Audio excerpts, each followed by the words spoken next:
नमस्कार, मैं हूं विनय पाठक। एवी न्यूज में आपका स्वागत है। आइए देखते हैं मुंबई तथा आसपास की कुछ खास खबरें।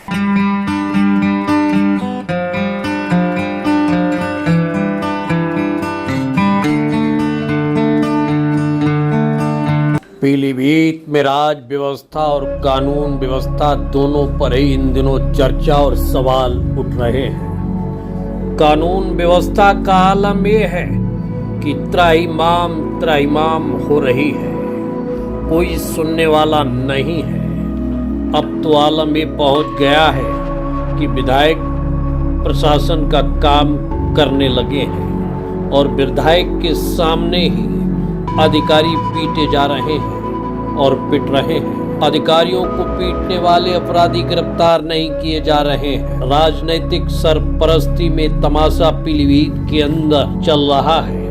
अब हम आपको ताजा उदाहरण की तस्वीरें दिखाकर समझाते हैं पूरे वकाये को। ये तस्वीरें बयां कर रही हैं कि पीलीभीत में भ्रष्टाचार के उस मामले को जिसकी कालिक में सभी पुते हुए हैं, चाहे प्रत्यक्ष रूप से हो या अप्रत्यक्ष रूप से, क्योंकि एक दिन की तस्वीरें नहीं है। हम रहते हैं फैजापुर।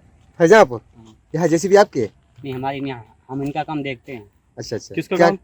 किसका काम देखते हैं? प्रधान जी का अरविंद प्रधान जी। अरविंद प्रधान जी। कितने महीनों से चल रहा है खनन?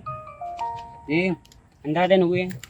15 दिन? 15 दिन में इतना एरिया, मतलब कैसे? नहीं, इससे और पहले एक ठेकेदार आया था तो जी उसका है खनन। ये तस्वीरें गवाह हैं कि यहाँ की धरती की छाती को काफी लंबे समय से जेसीबी मशीनों से छलनी किया जा रहा है। ट्रैक्टरों से रौंदा जा रहा है।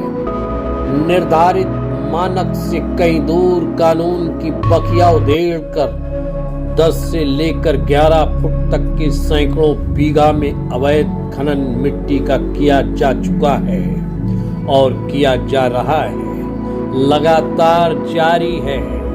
तस्वीरें इसकी गवाह हैं। इस अवैध खनन को लेकर इलाके के लोग हैरत में हैं, परेशानी में हैं, डर में हैं और भय के साए में हैं। किसी की हिम्मत नहीं अपनी जुबान खोल सके, क्योंकि अगर जुबान खोली खनन माफियाओं का शिकार होना पड़ेगा।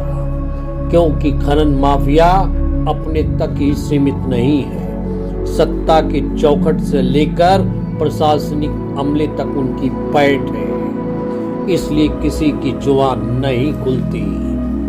लेकिन आखिरकार जुबान खुली क्षेत्रीय विधायक स्वामी प्रवक्तानंद के सामने। फिर क्या था? जनता जनार्दन की नाराजगी और परेशानी, हैरानी देख स्वयं अवैध खनन करने वाले इलाके में स्वामी प्रवक्तानंद पहुंच गए तो खनन के इलाके का मंजर देखकर ही होश उड़ गए। सैकड़ों बीघा में खनन और 10-11 फुट का, और उस पर भी लगातार खनन जारी। जेसीबी चल रही थी, ट्रैक्टर से मिट्टी ढोई जा रही थी। ये माजरा देख उन्होंने सरकारी अमले को बुलाया। अधिकारी लंबी प्रतीक्षा के बाद पहुंचे तो खनन माफिया, जिनका नाम अरविंद गंगवार बताया जाता है, अपने दल बल के साथ पहुंचे। प्रशासनिक अमले, जिसमें सदर तहसीलदार, क्षेत्रीय राजस्व निरीक्षक, लेखपाल व अन्य लोग भी शामिल थे। जेसीबी, ट्रैक्टर, ट्राली, अन्य उपकरण पकड़े तो सही, लेकिन क्षणिक पर, क्योंकि एक स्कॉर्पियो से आए खनन माफिया और उनके लोगों ने टीम की पिटाई कर दी। अर्दली का मोबाइल छीनकर नहर में फेंका, रिवॉल्वर सर पर ताना। यही नहीं, पकड़ी गई जेसीबी, ट्रैक्टर, ट्राली लेकर चले गए। घटना को लेकर काफी अफरा तफरी मची। विधायक प्रवक्तानंद थाना गजरौला पहुंचे। अधिकारियों का जमावड़ा थाने में हुआ। अरविंद गंगवार व उनके 2 पुत्रों के खिलाफ अपराध दर्ज कराया गया, लेकिन किसी की गिरफ्तारी अभी तक नहीं हो सकी है। गिरफ्तारी तो दूर, गिरफ्तारी के प्रयास ही नहीं किए गए। वहीं इस घटना के बाद विधायक स्वामी प्रवक्तानंद का बयान कि बरखेड़ा का मैं राज्य मंत्री हूं संकेत कर गया कि पीलीभीत की राजनीति में सब कुछ ठीक नहीं है। यदि समय रहते प्रदेश के मुख्यमंत्री ने इस ओर ध्यान नहीं दिया तो स्थिति काफी विकराल हो सकती है। हाँ, आज मैंने कई दिनों से मेरे संज्ञान में ऐसा था कि बड़े रूप में खनन किया जा रहा है। परमिशन 3 फुट की होती है और वहाँ 14-14 फुट गहरा खनन हो रहा है। मैं लोगों की बात सुनता रहा। आज मैं सराय सुंदरपुर आया, एक बच्चे नदी में डूब गए तो उसमें मैं लगा रहा। तो मैंने सोचा क्यों ना हम इसका भी मौके पर जाकर मुआयना करें। मैं वहाँ पर पहुँचा तो मैंने देखा, मेरे होश उड़ गए। वहाँ पर सैकड़ों बीघे ज़मीन में 20-20 फुट गहरे गड्ढे बना दिए गए हैं और जब उनसे परमिशन मांगी गई तो कोई उनके पास परमिशन नहीं थी। मैंने डीएम साहब को फ़ोन किया, एसडीएम साहब को फ़ोन किया, तहसीलदार साहब को बोला, एसएचओ गजरौला को बोला। मौके पर अधिकारियों ने बुलाया, माननीय तहसीलदार साहब पहुँचे वहाँ पर मौके पर। पुलिस भी पहुँची पीछे से, लेकिन देर से पहुँची। उसके बाद मैंने कहा इनको सीज करना है, तो मैं थोड़ा आगे बढ़ा और उन्होंने ट्रैक्टर और मशीन को लेके भागे।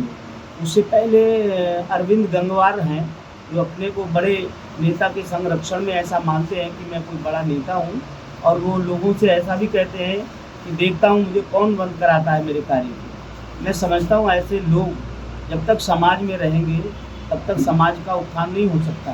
इसलिए मैं चाहता हूं कि ऐसे लोगों पर सख्त से सख्त कार्रवाई होनी चाहिए। बताया जो है आपके सामने ही जो है जो कर्मचारी वहाँ मौजूद थे उनके ऊपर हमला हुआ है। नहीं, मैं चला आया था इधर मेडिकल कॉलेज की तरफ और तहसीलदार साहब उसकी तरफ गए थे जिससे उनको सीज किया जा सके। अगर मैं होता तो इस तरह की घटना नहीं होती और मैं होने भी नहीं देता। वहाँ बताया जा रहा है इस्लामी मौजूद थे, वहाँ इस्लामी मौजूद, नाजायज इस्लामी मौजूद थे। अब ये बात वो बताएंगे कौन कौन से इस्लाम से सुनने में आया। कितना गहरा आप भी देखेंगे उस जगह को तो दंग रहे। और 1 बीघे में नहीं, 2 बीघे में नहीं, 10 बीघे नहीं, 50 में नहीं, सैकड़ों बीघे जमीन तरफा हुआ। मुझे लगता है वो सामाजिक जमीन भी हो सकती है, ऊंचाई वाली थी, बीघे वाली। साहब जी आए हैं और थाने में काफ़ी समय से बैठे हुए हैं, क्या पूरा प्रकरण क्या है मामला? हाथ गाँव में जो था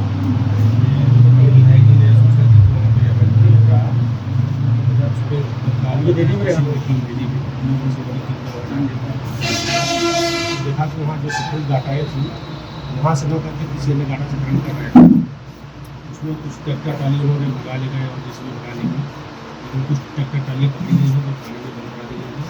और 3 जो है मिलने फरियाद कराई है और उस क्षेत्र में जितने भी अवैध खनन हुए हैं उनका सर्वे करके उसकी रिपोर्ट जो है अधिकारी लोगों को भेजने के लिए तो बताया जा रहा है कर्मचारी के साथ बदतमीजी की, फ़ोन भी छीने गया है, फ़ोन फेंक दिए गए हैं। क्या संज्ञान में आया है कि लोगों ने जो काम कर रहे थे उन्होंने बदतमीजी भी की है, तो उस सारी बातों का FIR में जो है वो मेंशन कर दिया गया है और उस पर कार्रवाई होगी। बताया कुछ नाजायज इसलिए भी थे, अब इसका मुझे नहीं पता, लेकिन जो भी उन्होंने वहाँ अभद्रता की है, धमकी दी है, मोबाइल वगैरह छीना है, वो सब FIR में दर्ज कर दिया गया है। आगे पुलिस जाँच करना शुरू कर रही है। एबी न्यूज में अभी तक का सफर करते हैं समाप्त। विनय पाठक को दीजिए इजाजत, हम फिर मिलते हैं नई खबर नए सफर के साथ। लेकिन चलते चलते गुजारिश, विनती, अनुरोध, यदि आप हमसे जुड़े रहना चाहते हैं तो हमारे चैनल को लाइक, शेयर, सब्सक्राइब करना ना।